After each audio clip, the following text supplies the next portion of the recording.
It's locked, all right. If you want to talk to Dorothea, you must go across the courtyard and take the stairs. We've not been formally introduced. May I ask your name and occupation, sir? I am Darius Petrescu. I'm here to keep snitches and spies away from Dorothea. And I also run this little print shop. So Dorothy's real name is not Crane? Like myself and many people in this area, Dorothea is from occupied Romania. That's all you need to know. She seems important to the community. More than you can imagine. The West End does not want to hear of Whitechapel's misery. Dorothea is one of the few doing something about it. Did you refuse to publish Richard Nethercott's previous works, Darius? Yes, his manuscript is as pompous as he is starched. Now there's a man who loves the sound of his own voice. You could have told him so. As a great writer recently said, politeness is the most acceptable hypocrisy. Tell me everything you know about Camellia, the mute florist. I do not believe in the afterlife, Doctor, but I'm almost convinced Camellia is an angel. She volunteered to give out our medical leaflets. Are you not worried for her safety? She is as brave as she is tough, and clever too. If only I had met her when I was younger. Are you in love with Camellia, Mr. Petrescu? Don't be stupid. If I had met her when I was younger, we could have won our revolution. Who is she, really? Do you know where she's from? She's not from around here, that's all we know. Camellia is not even her name. It's her favorite flower. You say she has no close family? Well, there's that awful poet who constantly follows her around like a lost puppy. A good man for sure, but a very poor writer. Tell me everything you know about... I do not Do you have any family left, Mr. Petrescu? Children or grandchildren? Who knows? I have abandoned my people for so long, they might as well be dead. As dead as I am for them, I suppose. Don't be embarrassed, sir. If you must know, my own father disappeared many years ago, and I forgave him. It's quite awkward to talk about our families like this, but... Thank you, Dr. Reed. I appreciate your trust. This war won't last forever. Did you ever think of returning to your country now it's free? No. I have taught strength and determination to my sons and daughters. I'm an old, dying man who only has memories of better times to cherish. I know you fought for your country when it was occupied, Darius. Tell me more about it. I know my days are numbered, and I know I won't see my homeland again. But I fought for Romania all my life, and I will until my last breath. But Romania escaped the grasp of the Austro-Hungarian Empire. It's a free country again. But it's not the country I fought for. My homeland is not appeased, Doctor. And I still see a dark future ahead for my people. How did you meet Nurse Crane, Darius? Why does she trust you? I'm her oldest friend in England. Dorothea and I share many ideas about this country and about the country we left. You mean occupied Romania, don't you? Even if not directly, I fought against your enemies. Really? Then perhaps you have more in common with Dorothea than meets the eye, Dr. Reed. Goodbye, Mr. Petrescu.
Hey, give me a drink! Razvan? Can you hear my voice?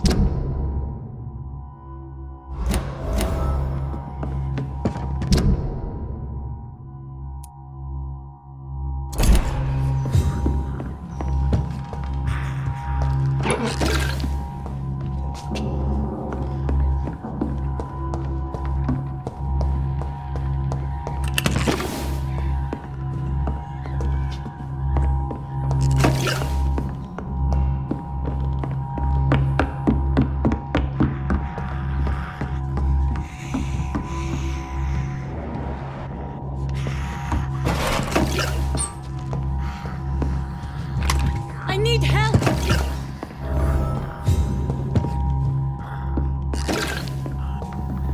What do we have here, nurse? Patient Razvan Vasily. High fever running on 3 days. Complaints of dizziness, muscle aches, and head pain. Diagnosed with influenza. Treatment? Aspirin and salicin for the fever and discomfort. Liquids for dehydration, but he's having trouble keeping even water down. Aspirin and salicin, you say? Why not some warm milk and a kiss on the cheek? Where are the quinine salts? Tried buying, borrowing, even stealing. There's none to be found, Doctor. He's not convulsing, he's choking. He's not getting any air. Scalpel! Hand me that scalpel! What can I do, Doctor?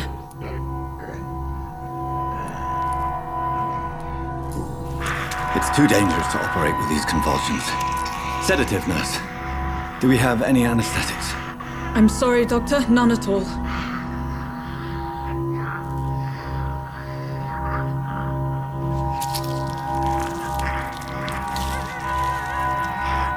I need to perform a tracheostomy. Short pipe. That rubber tube will do. We're going to cut a passage for air through the neck. Yes, Doctor. He's breathing again, but he's coughing up blood. Internal hemorrhaging. I need to make another incision into the chest cavity to drain the fluids from the lung. Prepare another tube. A thoracostomy. Doctor, we've nothing to fight the infection. We need an aseptic environment. Don't question me, nurse. I need a drain. Now. Yes, Doctor.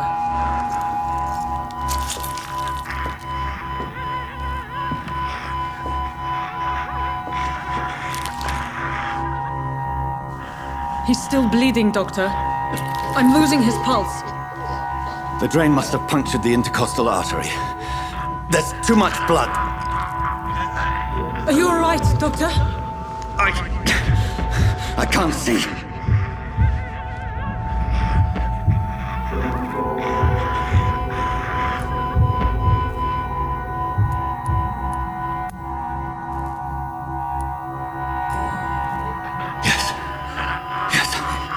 I have this, nurse.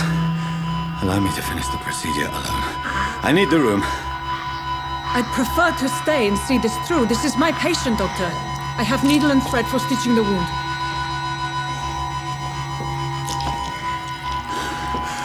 Good. The stitches are holding. How's he doing? We're losing him. We've lost his pulse. He's dying, Doctor!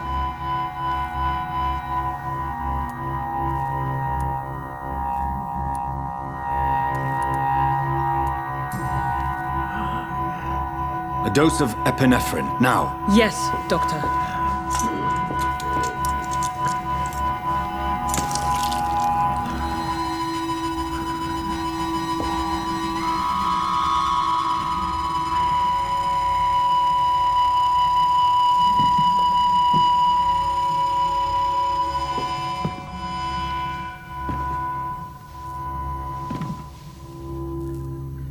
We've lost the pulse. He's gone, Doctor. Nurse, we did everything we could. Truly? Everything you could. Is that how you'll report this in your log? Is this how the war went? Piling up one poor corpse beside the next? This was not an influenza-induced seizure.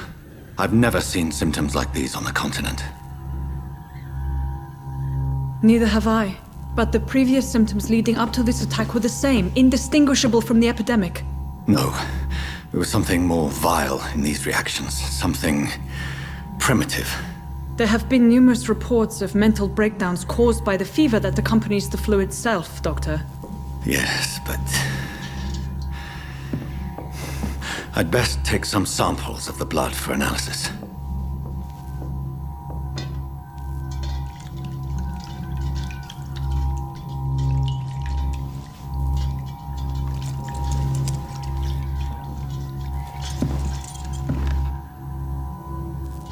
I doubt you're here to test my bedside manners. I suspect it was more than intuition alone that led you to us. So, how might I be of service, Dr. Reed?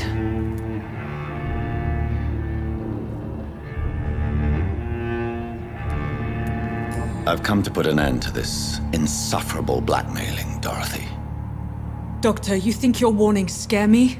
I've stolen and plied, blackmailed and lied, but what else am I to do? I'm all these people have. But why Lady Ashbury? Why her, of all people? She's pristine and proper, all right. But that she-wolf in sheep's clothing murders the poor for sport. I have her where she belongs, and I'll milk her for all she's got. Dr. Swansea is a sensible and honest man. He wouldn't have refused your friend's care at Pembroke. It's easy for you to say, Doctor. These people cannot go to the police, nor to the hospital. They don't even speak English. They depend on me for everything. So, the end justifies the means. Is that your defense? I know you're kind, Doctor. Just another fine-heeled, silver-spooned gentleman who was given the world on a platter. You know nothing of poverty.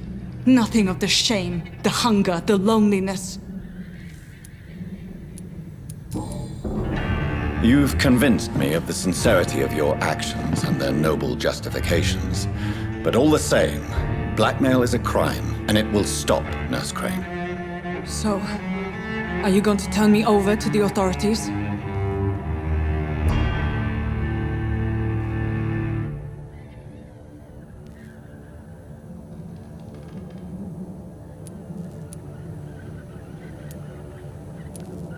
Listen very carefully, Dorothy. You will erase from your memory everything you pretend to know about Lady Ashbury and Pembroke Hospital. Let that rich bitch off the hook over my dead Nurse body. Crane, enough. Listen as if your life depended on every word. I know you've a generous heart who gives freely to those in need, but you shall walk away from the shadier streets of your business. I will never abandon... Dorothy, the discussion has come to a close. Your clandestine activities in the Resistance are over. Let it go. I'll let it go. Yes. All gone.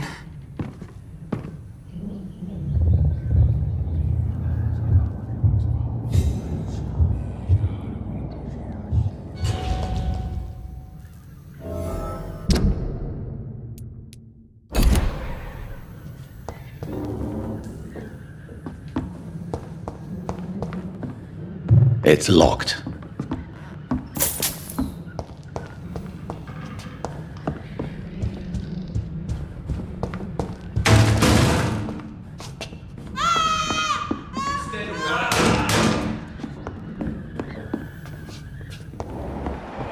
This one stinks already.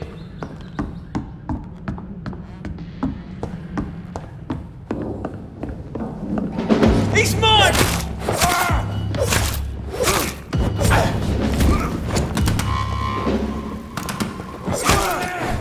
There's one of them burning!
Hello, Mr. Petrescu. Hello, Dr. Reed. Come on in.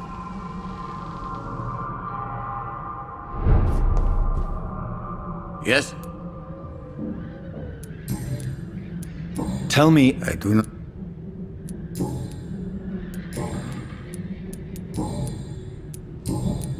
do you need some help, Mr. Petrescu? I am very tired, but that is all. I don't need you, Doctor. Well, I think you do. Take this, and you'll feel better. Free drugs from an English doctor. It must be my lucky day. Goodbye.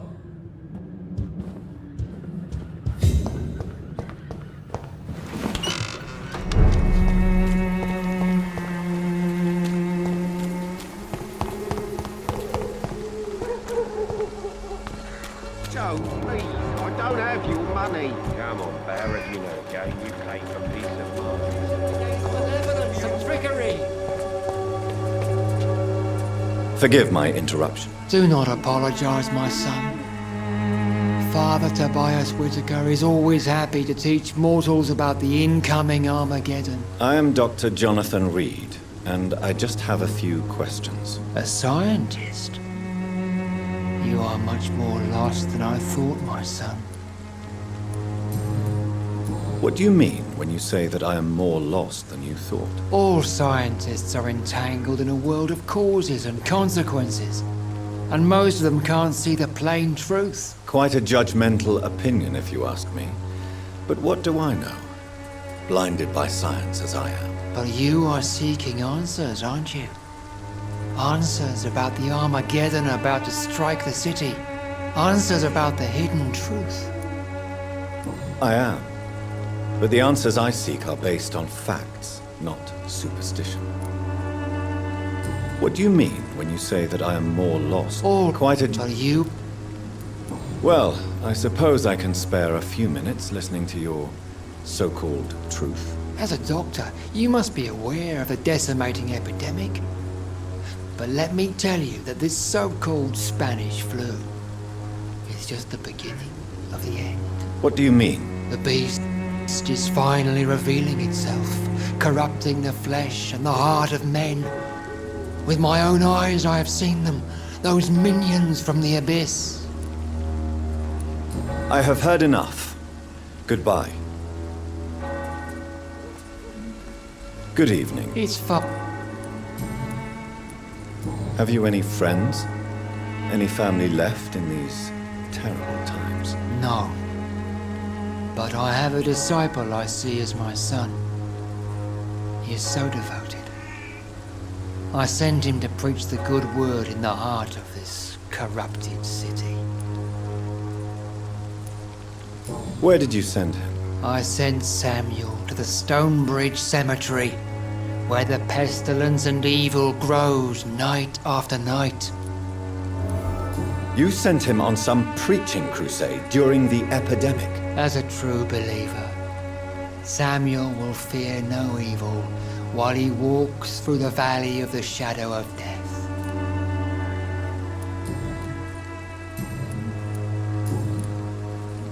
What do you mean when you say quite a... Well, As a doctor, what do you mean? The beast. Really? And what would be your answer to this biblical threat? We must fight the disease before this legion outnumbers us.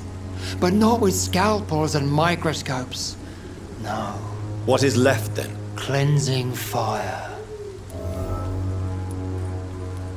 Tell me, Tobias, what exactly is your plan concerning the cleansing of this city? God will recognize his own.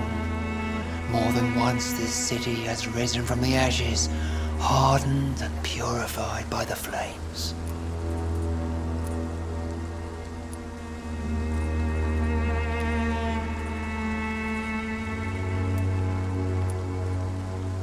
Fire is just the instinctive answer of a caveman facing something he does not understand. This is the 20th century. Your lack of faith is predictable. But my task is to convince rational minds like yours to see the light. This is God's will. You're mad. and dangerous. You're nothing but a soulless butcher. A small-time Torquemada. The Savonarola of Whitechapel. My son, if you think salvation is a free gift, go listen to the lies of that pompous fool, Joseph. Joseph, a fool. Vicar Larrabee of St. Mary's Church. While he continues preaching his fraudulent redemption, more and more people die in the streets.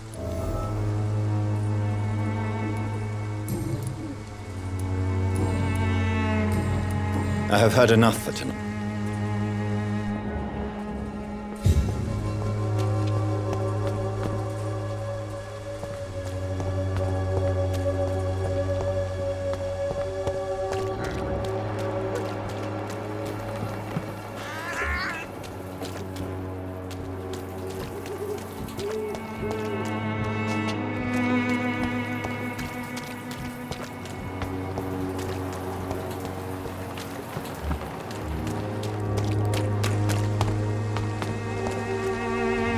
Don't be shy, handsome.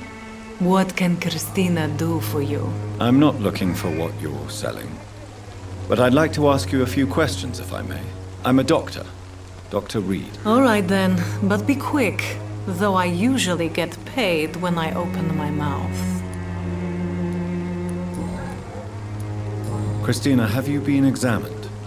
The epidemic is spreading fast in London, and you could be exposed. Or expose others. I don't like doctors or hospitals, but I don't like you asking questions.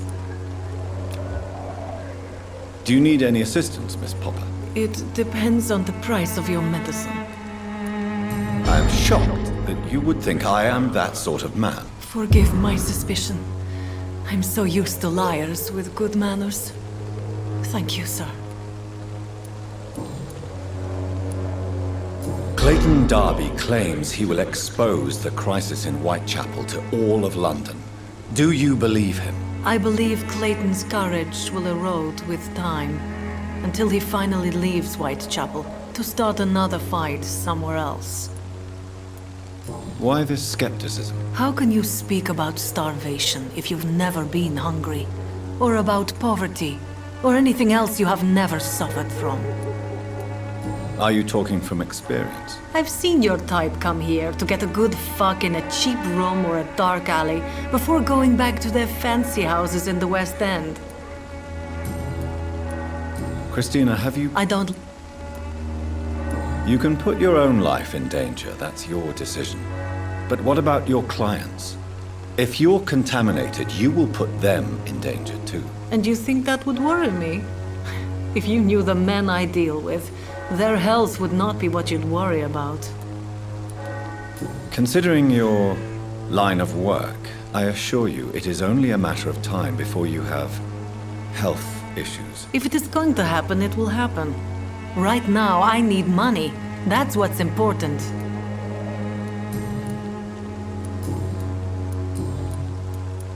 Tell me about yourself. Are you joking with me? People don't usually come to see me for conversation. I have no interest in your work. I am, however, curious as to what led you into this career. Short story.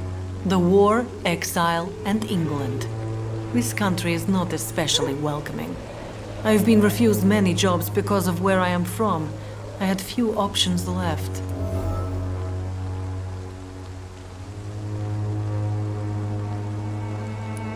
I always thought I was the master of my own fate. But now I know we don't always have control over our lives. I don't judge you. You know, this money is not only for me. I have good reasons to need this money quickly. But it is not your concern, Doctor.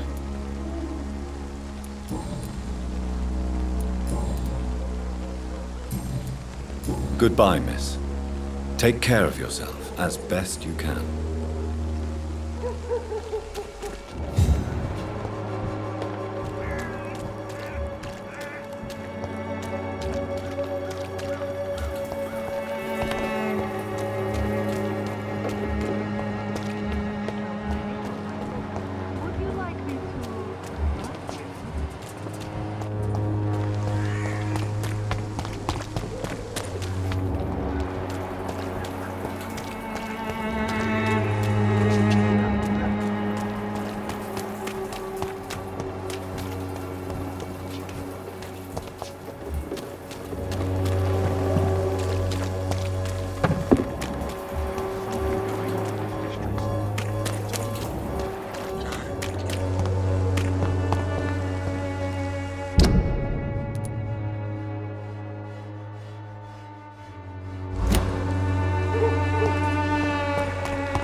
human blood. Whoever left these marks did so deliberately.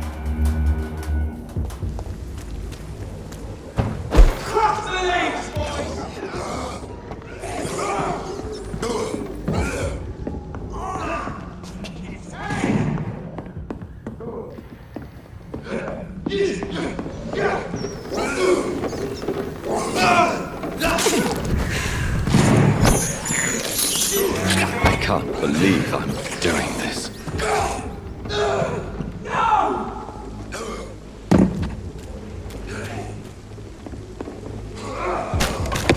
Kill him, boy!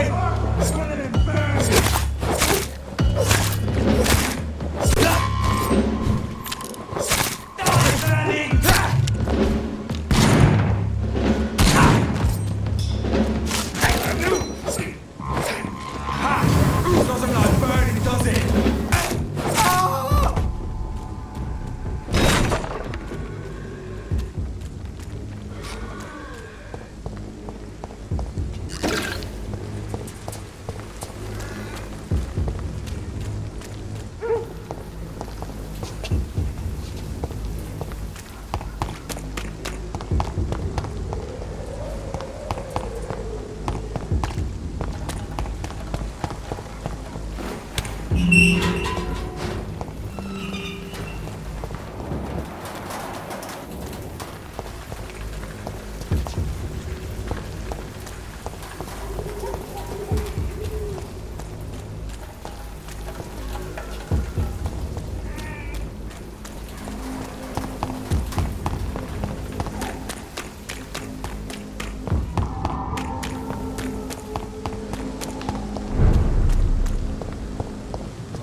I would ask you to avert your eyes, sir. Or did you not know it was rude to stare? I knew it.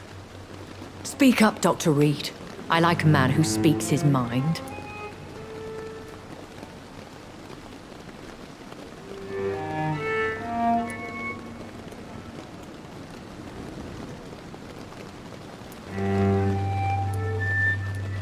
You killed him. He trusted you. And you killed him. Spare me your sarcasm, Jonathan. You are but newly born in this world.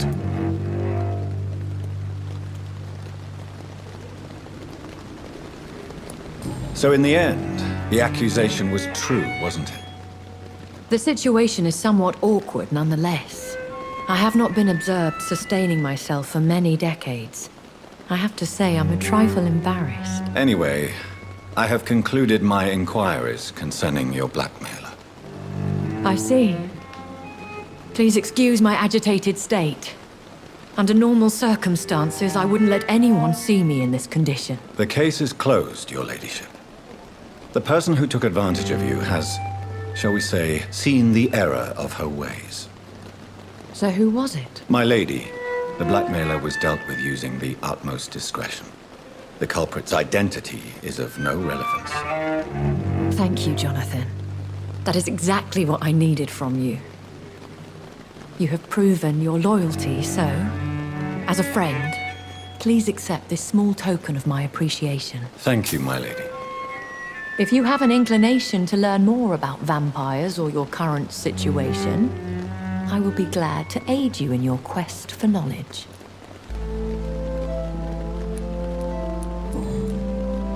Why does Dr. Swansea allow you to feed on the patients of the hospital? Dr. Swansea is a good and compassionate man. He is trying to find a solution for our hunger. Until that happens, he is clever enough to understand that I only feed upon the dying. What do you know about this Brotherhood of St. Paul's Stole? The Brotherhood is well known amongst London vampire society. As long as our kind is discreet, and as long as they do not interfere, we have come to a mutual understanding. And no one suspected you of the murders? As you well know, suspicion has recently fallen on me of killing for pleasure. But you have my word, Jonathan. I take no pleasure in taking a life. I know this is beyond the pale, but may I inquire your age? Really? And I thought you were gentlemen. If you must know, I'm 27. I've been 27 for a long time now, and 27 I shall remain. Very well, but I believe there is more to this than you are saying. A lady has to have some secrets. And who bestowed upon you this eternal youth? My maker. He left this isle a long time ago. Why did you save me in the canning factory? I could hardly stand by and watch such a promising young blood as yourself be torn to shreds by some gutter scowl. William Bishop wasn't the vampire that created me then? No, Jonathan. Whatever their strength and demeanor, Scowls are the progeny of careless vampires. It cannot be the other way round.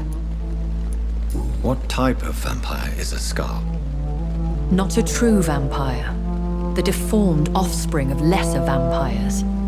It is a shame these creatures run wild, slaves to their baser instincts. I've been away from London and England for 3 years. This isn't the city I remember. Things have gone from bad to worse here, Jonathan. I've lived in this city for a long time, and I've never seen it like this. The Spanish flu has hit London that bad? Yes, but it's not just that. I've heard things. Things I've not heard for a very, very long time. There are whispers in the shadows. Something far worse than the Spanish flu is here in the city. What is it you fear? Fear has long since flown this form. But there is something malevolent circling us. I feel fear is merely waiting in the wings. Are there many vampires here in London? Immortals are of a rare breed, and we often tend to hide. But you may occasionally meet some of us at night. Do you know any of them? Have you an idea of the identity of the vampire who attacked me? You mean your maker? No, Jonathan, I have no clue. But I fear he or she is as careless as cruel. To let you discover your new condition by yourself. What do you mean?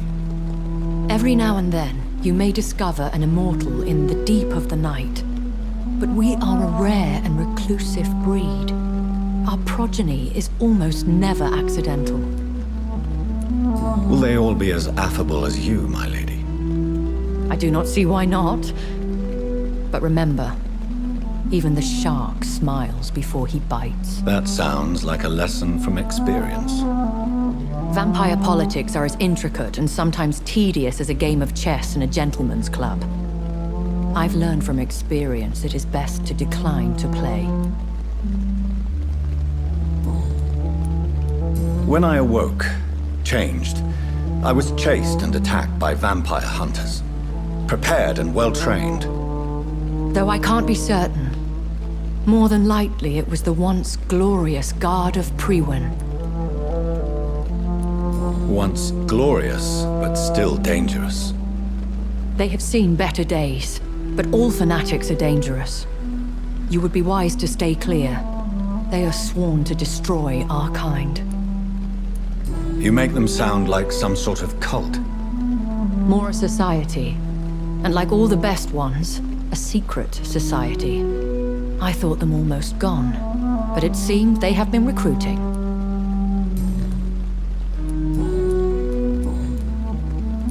I've been hearing a voice talking in my head. Is this some kind of insanity? It feels like the voice of the vampire that created me. Hush. Tell no one this. It would be unwise to talk of such things amongst British immortals. Speak no more of your maker. How could this cause offense? Only the powerful immortals can mentally call to their progeny. No vampire or hunter will sleep easy, knowing that an unidentified elder is stalking the streets of London. Excuse my forwardness, but... are you my maker? Me? Goodness, no. Only a foolish immortal would create a progeny without taking precaution, and I'm no fool. I don't understand. Why was I created and then left for dead? That is a question only the one who made you can answer. It's not normal practice. I doubt even if you find him, he will answer you, considering how cruelly he treated you. So me being a vampire could have been a mistake. I very much doubt it, Jonathan. Contrary to the legends, it is not as simple to make another vampire by just biting someone. I'd like to avoid creating another vampire by mistake anyway. Tell me, how is it done? The process is dangerous. It could even kill your potential progeny. If you did decide to sire an offspring, they must drink of your blood, Jonathan. A vampire? Is that what I am? What we are? Such a crude word, defined by penny dreadfuls and drunken hacks. No. You are now an Ekon, and that you shall remain. Are you an Ekon too?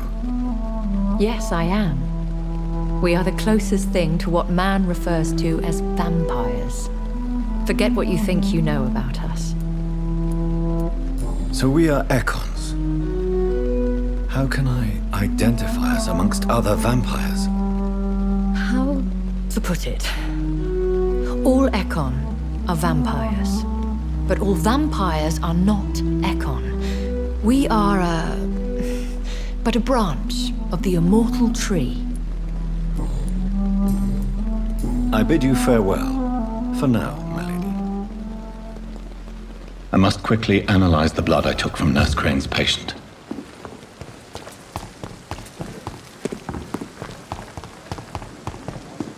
This is no time for Disgust on every street corner.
Razvan Vasily was infected by Spanish flu, but also has the highly unstable blood of the Skulls. Is the London vampire epidemic transmitted through the flu? I should talk to Dr. Swansea about it.